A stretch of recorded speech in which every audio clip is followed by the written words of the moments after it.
Good afternoon mga ka-farm. Ngayon naman ang gagawin natin ay maglilipat tayo ng talong. Papalitan natin yung mga namatay doon na talong, yung mga una nating na transplant. Si father ang nito patubo kasi ako hindi, pag ako ng seedlings hindi tumutubo eh.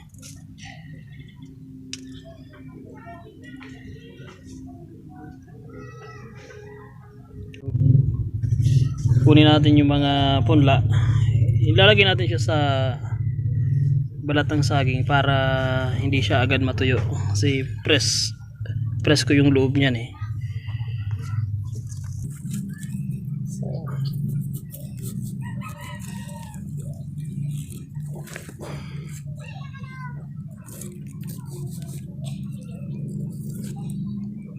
Sayang naputol. Lalagay natin siya dyan.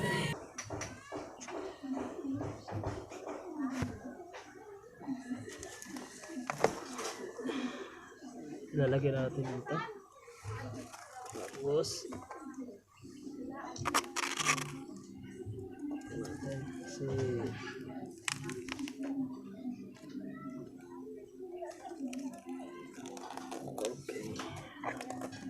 ito na, ready na. Dadalhin natin doon sa pagta-transplanta. Okay. So ready na siya.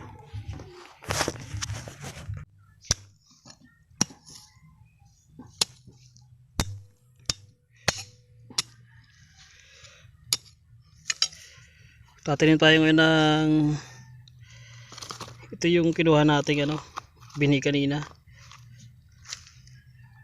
Tanim natin ngayon.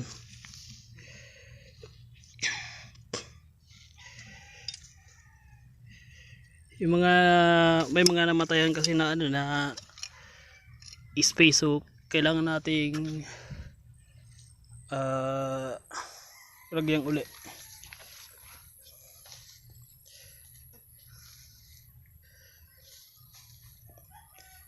May mga namatay na mga nalipat na tanim.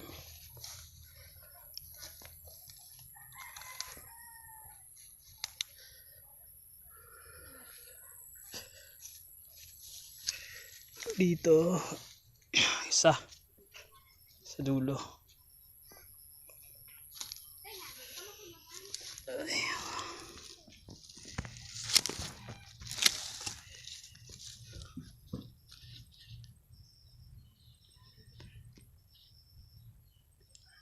Ay puta.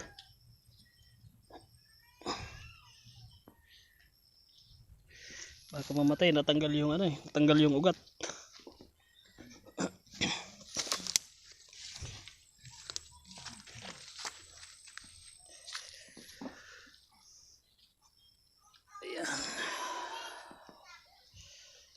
So ito yung mga ampalaya.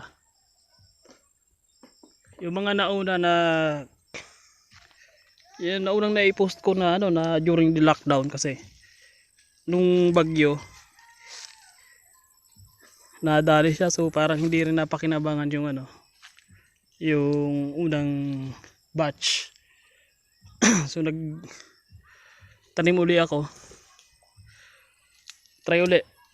So may mga gumagapang na, may mga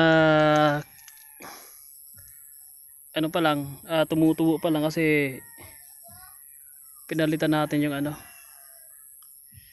pinalitan natin yung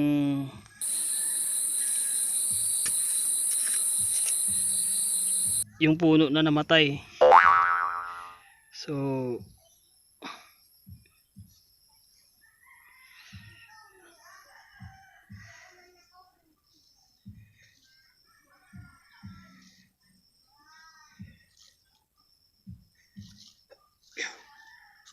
tingnan natin ito bukas, bukas na natin diligin.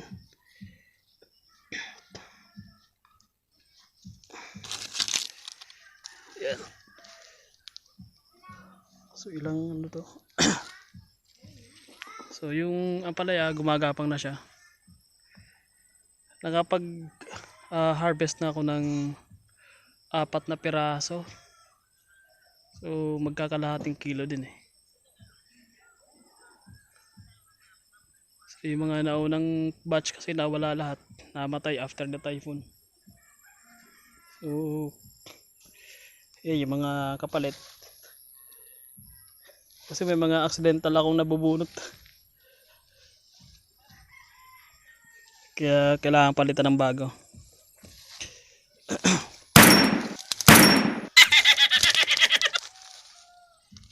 Yan. Okay. So wala na ano, lahat na. Kasi try ako na sa ilalim ng ampalaya is talong. So baka after ng ayan, yung mga ano yan, talong yan. So mayroon ako ditong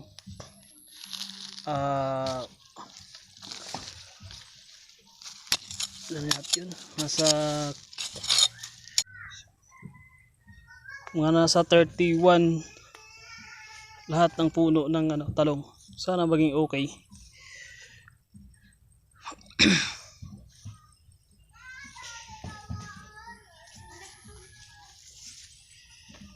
Dito isa.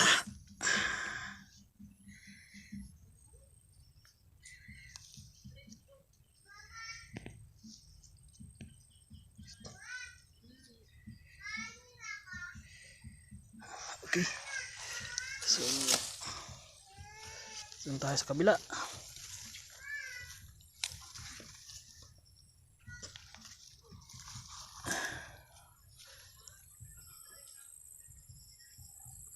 Ito yung mga ano, yung mga bago na yan, yung mga batches na